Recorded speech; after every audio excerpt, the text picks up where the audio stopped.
What if I told you the safest thing in your portfolio just spent 43 days as a political hostage, and most people shrugged and changed the channel? I'm not talking about a meme coin or a sketchy stock tip from Reddit.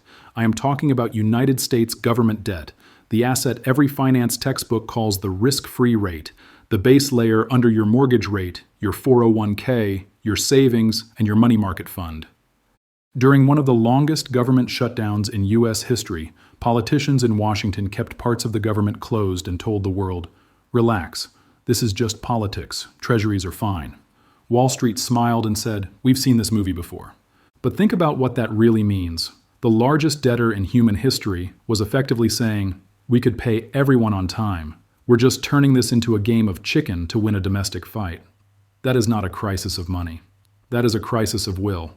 For decades, U.S. government debt has not been treated like a normal asset. It has been treated like gravity, a force of nature that never fails. If you live in the U.S., your financial life sits on this assumption. Your home loan, your pension, the cash and money market funds, the value of the dollar itself, all of it is built on one belief. U.S. Treasuries are risk-free. In this video, we're going to look at how a 43-day shutdown became a crack in that belief. We'll go back to 1790, when a new country made its first big decision about debt. We'll stop in 1979, when a small, technical default left a scar in market memory. Then we'll come back to the present, where a polarized political system is willing to use the global safe haven as a bargaining chip. By the end, I want you to be able to answer one question. If the safety of your assets relies on politicians always pulling the car back from the cliff at the last possible second, can you honestly still call that risk-free? To understand how we got here, we need to start with the myth itself. For generations, U.S. Treasuries have been called the risk-free rate. If you've ever opened an investing book or taken a finance class, you've seen that phrase. Every valuation starts with the same question. What is the return I get if I take no credit risk at all? On paper, the logic looks solid. The United States issues debt in its own currency, the dollar. It has a large and diverse tax base, a big and still innovative economy, and, in theory, the power to create the money it needs. It has a long record of honoring its obligations and a legal system built around contracts and property rights. For the global financial system, treasuries are more than bonds. They are the collateral that keeps the machine running. Banks use them to borrow overnight. Hedge funds use them as margin. Central banks hold them as reserves. Treasury yields help price mortgages, corporate loans, student loans, and most other major interest rate products. In practice, calling treasuries risk-free has never meant they literally cannot fail. It has meant something else, that the political system of the United States, no matter how ugly the daily drama becomes, will always put paying bondholders at the top of the priority list. Even if taxes rise, spending is cut, and it hurts politically. That political promise, not just the math, is what turned treasuries into a kind of secular religion in global finance. To see where that belief came from, we need to go back to its first big test, in the 1790s. In the late 1780s, the United States was young, fragile, and broke. The Revolutionary War had left the government and the states with piles of unpaid IOUs. Soldiers, suppliers, and ordinary citizens were holding paper that might never be redeemed. Alexander Hamilton, the first Secretary of the Treasury, walked straight into this chaos. His proposal was simple but radical. The federal government would assume the states' debts, consolidate them, and commit, clearly and publicly, to paying them back in full over time, instead of defaulting and walking away. In 1790, the United States carried out its first major debt restructuring on those terms. It reorganized and refinanced, stretched out payments, and smoothed the structure, but did not formally stiff its creditors. At the same time, it sent a loud message to the world. We are serious. We will honor these promises. That choice did more than solve a short-term crisis. It created a narrative. American debt is special. American promises are different. That story became the foundation of the safe haven myth.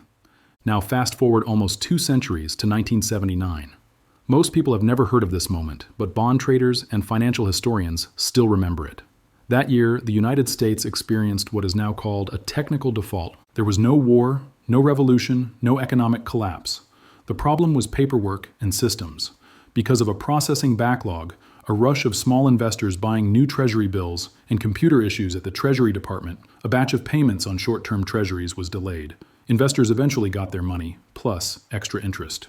But for a short time, something that was supposed to be guaranteed to be paid on time simply was not. On the surface, it looked small, but the reaction in markets told a different story. Yields on the affected securities moved higher. The United States suddenly had to pay more to borrow because investors wanted compensation for a new kind of risk, the risk that even if the government wants to pay you, the machinery can jam. The lesson was clear. You do not need a dramatic collapse to damage trust.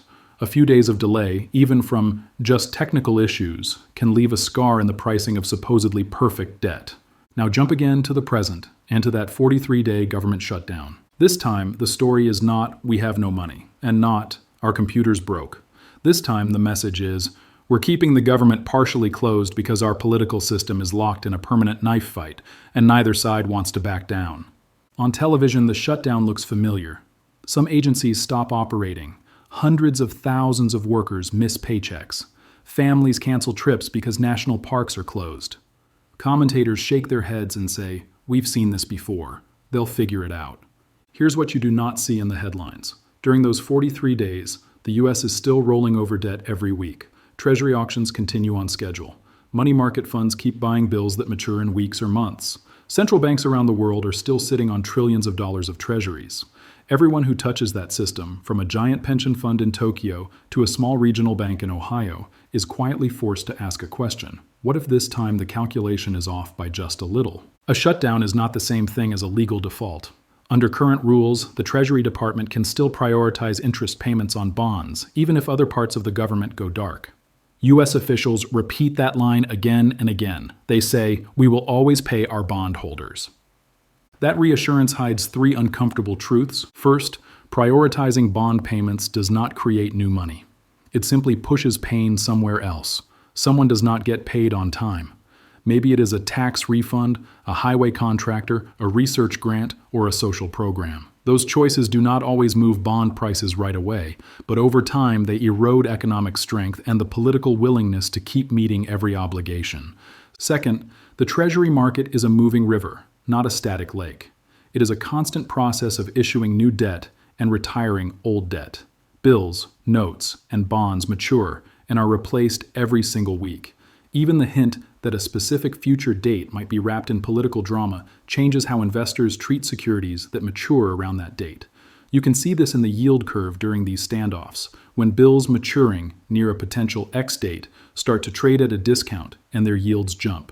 Third, and maybe most important, the repeated pattern of "we always fix it at the last minute" becomes its own form of risk. The more often you run that play, the more the system trains itself to accept brinkmanship as normal. That is what a 43-day shutdown does to the image of treasuries. It does not need an actual missed coupon to damage the feeling of absolute safety. While Washington is performing its usual blame game, Wall Street is reading from a different script. In public, research notes say, U.S. Treasuries remain the world's premier safe asset. We expect a resolution to the shutdown before any disruption to debt service. In the footnotes, you see the conditions. Assumes Congress acts, assumes no technical default, assumes political leaders eventually reach agreement. Translated into plain language, treasuries are safe as long as everything important that could go wrong does not go wrong. At the same time, professional money adjusts. Short-term bills near sensitive dates suddenly offer higher yields. Some foreign investors quietly shorten the average maturity of their holdings.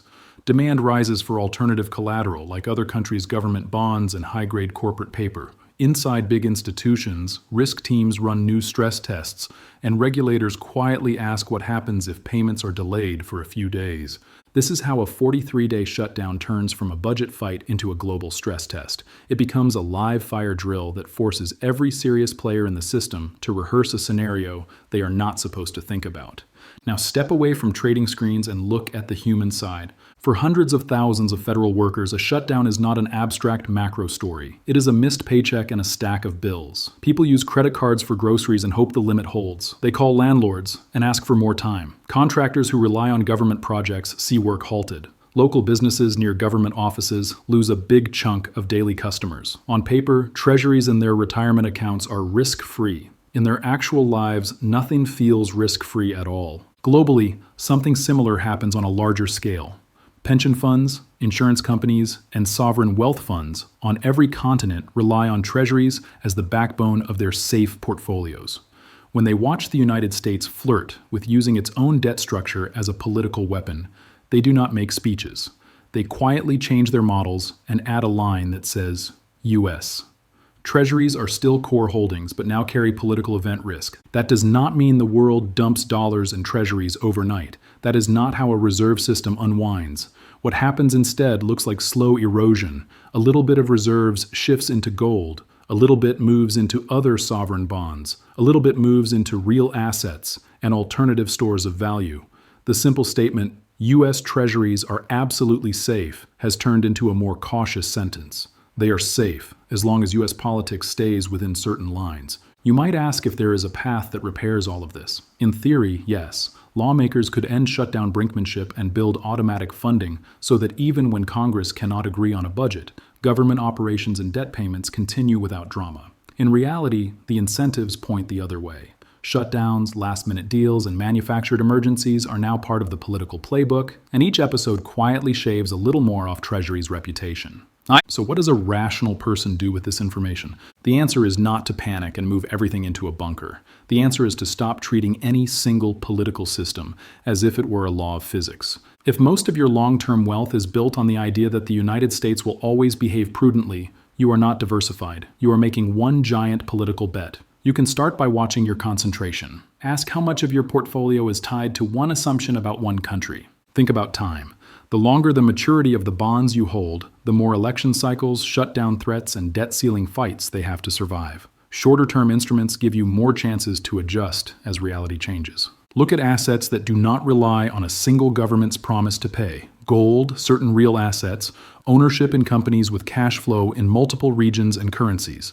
None of these are perfectly safe either. But their risks are different from will Congress decide to play chicken in year 28 of my 30-year bond.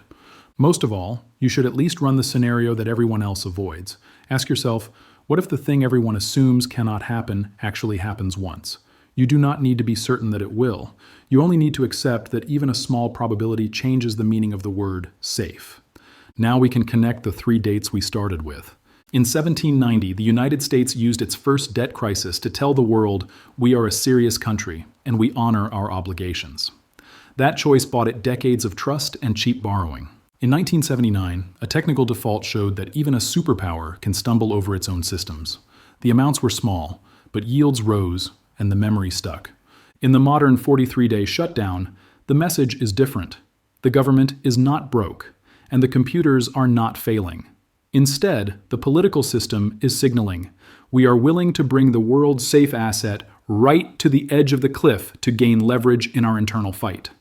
That is a new kind of risk.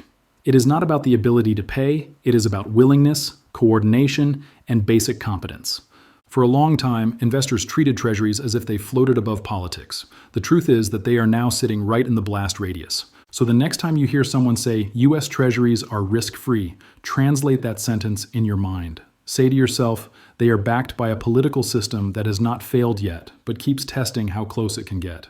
The 43-day shutdown eventually ends. Employees return to work, the parks reopen, the headlines move on to the next drama.